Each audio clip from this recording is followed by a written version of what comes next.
जानकारी के मुताबिक डोकेबुआ मठ रोड मसूरकर चौक स्थित एक मकान में चोरी की वारदात हुई। शिकायतकर्ता रत्नमला नारायण राव उमरड़कर के अनुसार घटना के समय उनका बेटा और बहू घर पर मौजूद नहीं थे। इसी दौरान आरोपी ने मकान के कमरे का ताला तोड़कर अंदर प्रवेश किया और सोने चांदी के आभूषण चोरी कर लिए।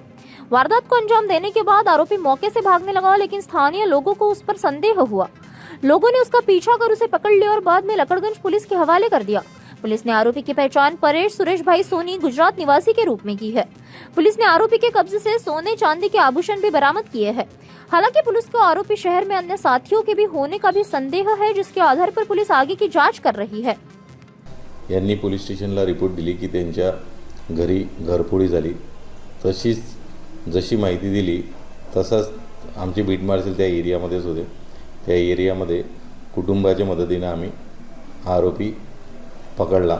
त्या आरोपीकडे ज्या सोन्याच्या वस्तू आणि चांदी असा मौल्यवान माल गेलेला होता तो आम्ही सर्व त्यामध्ये रिकवर केलेला आहे। यामध्ये आरोपी जो आहे तो परेश सुरेश सोनी हा गुजरातमधील आहे आणि तो नागपुरात आलेला आहे। त्याला आम्ही अटक केलेली आहे। त्याचा क्राइम रेकॉर्ड घेतला असता गुजरात या ठिकाणी त्याचे भरपूर चोरीचे आणि घरफोडीचे गुन्हे दिसून आलेले आहेत।